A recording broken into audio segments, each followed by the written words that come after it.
Hello दोस्तों, स्वागत है आपका आज के हमारे नए क्लास में। और आज क्लास 12th के स्टूडेंट्स के लिए हम न्यूमेरिकल के लिए फिजिक्स के न्यूमेरिकल के लिए एक न्यू चैप्टर और लेकर आ चुके हैं।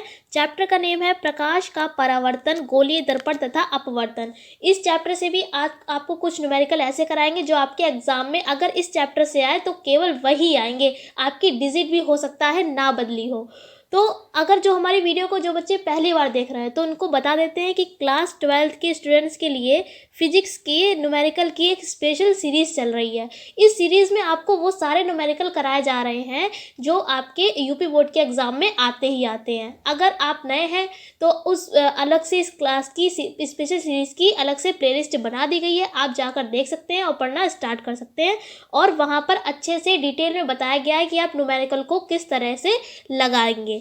तो चलिए आज का क्लास भी स्टार्ट करते हैं। इस चैप्टर के न्यूमेरिकल भी आपको बताते हैं। जैसा कि हमने सभी चैप्टर्स के न्यूमेरिकल कराने से पहले आपको कुछ फॉर्मूले बताए थे, इस चैप्टर में भी बताएंगे। अब यहाँ पर देखिए, चैप्टर का नेम में है दर्पण है, तो दर्पण आपने इस चैप्टर अगर पढ़ा है तो आप इनके फॉर्मूले पढ़े ही होंगे आपने। पहला तो यहाँ पर फॉर्मूला लिखा है कि दर्पण की फोकस दूरी, यानी कि जब भी आपको कोई क्वेश्चन दे दिया जाएगा और उसमें फोकस दूरी निकालने के लिए कहा जाएगा, तब आप कौन सा फॉर्मूला यूज़ करेंगे? 1/f बराबर 1/v प्लस 1/u। अब आपको इस फॉर्मूले में थोड़ी जान पहचान करा देते हैं कि क्या क्या इसमें है। देखिए यहाँ पर जो f दे रखा है वही हमारी क्या है, फोकस दूरी है।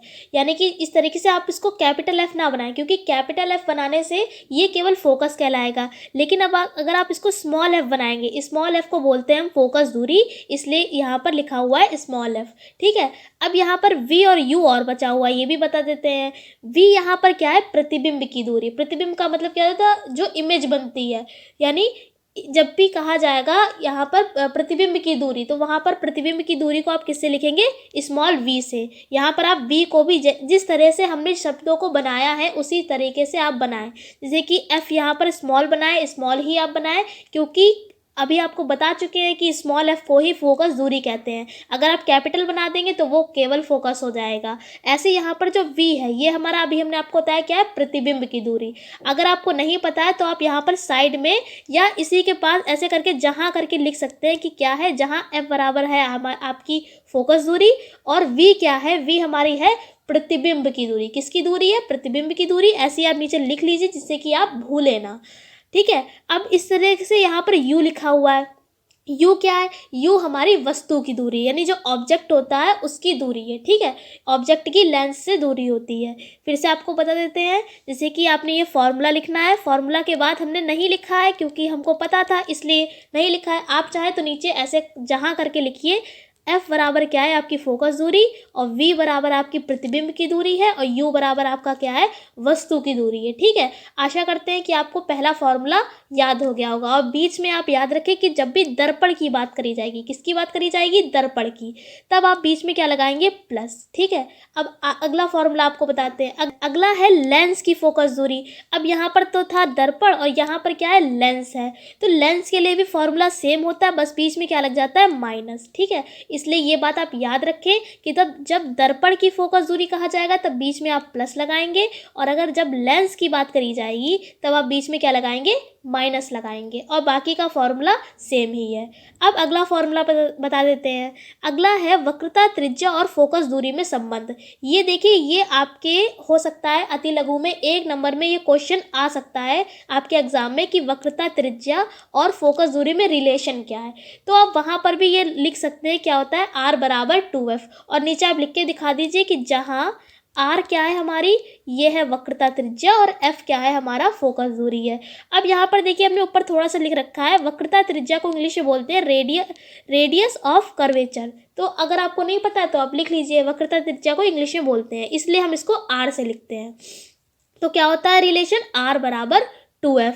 अगर आपको वक्रता त्रिज्या निकालने के लिए कहा जाएगा क्वेश्चन में, तो आप वहाँ पर अगर f नहीं दे रखा होगा तब आप पहले f निकालेंगे, जो भी आपको ऊपर फॉर्मूला बताया उसके ज़रिए, और फिर आप उस फॉर्मूले को r ये वाले फॉर्मूले में रख देंगे f की वैल्यू को, और आपका r का मान भी निकल आएगा। अब अगला फॉर्मूला देखिए, अगला है हमारा रेखीय आवर्धन। रेखीय आवर्धन को हम लिखते हैं m से। किससे लिखते हैं? स्मॉल m से लिखते हैं। और फॉर्मूला होता है m बराबर माइनस का v अपॉन में u। क्या होता है? माइनस का v अपॉन में u। अगर आपको v और u की वैल्यू नहीं दे रखी है तो आप फॉर्मूला क्या यूज़ करेंगे? m बराबर i अपॉन में o।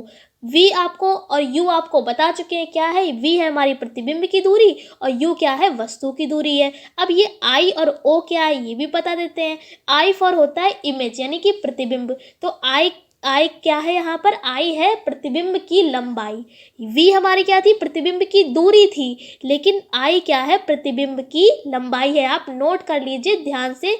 v है हमारी प्रतिबिंब की दूरी है और I है हमारे प्रतिबिंब की लंबाई। u हमारा क्या था? वस्तु की दूरी थी। u क्या थी? वस्तु की दूरी। लेकिन o क्या है? o है हमारी वस्तु की लंबाई। ठीक है, यानी जो ये इधर वाले हैं ये लंबाई के लिए यूज करे जा रहे हैं और ये क्या है? दूरी है। ठीक है, तो o फॉर यहाँ पर होता है ऑब्जेक्ट, इसलिए वस्तु को ऑब्जेक्ट से यानी o से लिखते हैं। आशा करते हैं कि आपको ये फॉर्मूला भी अच्छे से समझ में आ गया होगा। क्या होता है? m जब भी आपको रेखीय आवर्धन निकालने के लिए कहा जाएगा तो आप क्या करेंगे? m बराबर माइनस का v अपॉन में u यूज़ करेंगे। और अगर आपको ये नहीं दे रखा है तो आप i अपॉन में o यूज़ कर लेंगे। यहाँ से भी आपका आवर्धन निकल आएगा। यानी कि ये दोनों फॉर्मूले होते हैं आवर्धन निकालने के लिए।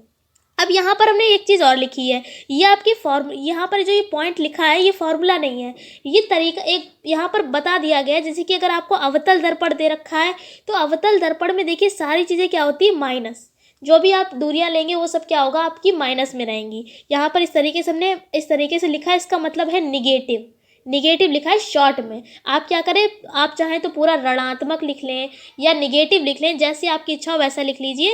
वैसे हम आपको केवल इतना बता रहे हैं कि अवतल दर्पण जब भी कहा जाएगा तो अवतल दर्पण में सभी दूरियां कैसी होती है? माइनस में लेते हैं। और अगर कहा जाए उत्तल दर्पण तो उत्तल दर्पण में सभी दूरियां कैसी होती हैं? प्लस यानी कि पॉजिटिव होती हैं। ठीक है, क्या हमने आपको बताया कि अवतल दर्पण में सभी क्या होती हैं? दूरियां माइनस में होती हैं यानी निगेटिव होती हैं। और उत्तल दर्पण में सभी दूरियां यानी हम कैसे लेते हैं? पॉजिटिव लेते हैं यानी कि प्लस लेते हैं। लेकिन u का मान जो है, तभी देखिए हमने इसको ब्रैकेट में इस तरीके से बंद कर दिया बॉक्स में। क्यों बंद कर दिया है? क्योंकि जो u का मान है, u हमारी क्या है? वस्तु की दूरी है। क्या है? वस्तु की दूरी। तो u का मान आपका चाहे अवतल दर्पण हो चाहे आपका उत्तल दर्पण हो, दोनों में u का मान कैसा होता है? माइनस होता है। माइनस में हम लेंगे। क्या आपको बताया? अवतल में सब कुछ क्या होगा? माइनस। फिर से बता देते हैं, हमने आपको बताया कि अवतल दर्पण में सब कुछ आपका कैसा होगा? माइनस। और उत्तल दर्पण की बात करेंगे तो सब कुछ क्या होगा आपका? प्लस हम लेंगे दूरियां जितनी भी होंगी, जो भी कुछ दिया गया होगा। लेकिन u का मान दोनों में कैसा रहेगा? माइनस रहेगा, चाहे वो अवतल दर्पण हो और चाहे वो उत्तल दर्पण हो। अब यहाँ पर देखिए, अब कभी कभी क्वेश्चन में आ जाता है कि बताइए कि ये जो प्रकृति है आभासी है या वास्तविक है जो प्रतिबिंब बन रहा है। तो अगर आपका आंसर प्लस में आ रहा है तो यानी कि आभासी है, और अगर आपका आंसर माइनस में आ रहा है यानी कि वास्तविक है। आशा करते हैं कि आपको ये सारी चीज़ें समझ में आ गई होंगी। इन फॉर्मूलों को आप अच्छी तरीके से लर्न कर लीजिए। हम अगले क्लास में आपको इसके कुछ न्यूमेरिकल्स बताएंगे जो आपके एग्जाम में अगर आए इस चैप्टर से तो केवल वही ही आएंगे। आशा करते हैं आज का क्लास आपको अच्छी तरीके से समझ में आ गया होगा। हम आपसे फिर मिलते हैं एक ऐसी क्लास के साथ। तब तक के लिए जय हिंद, जय भारत।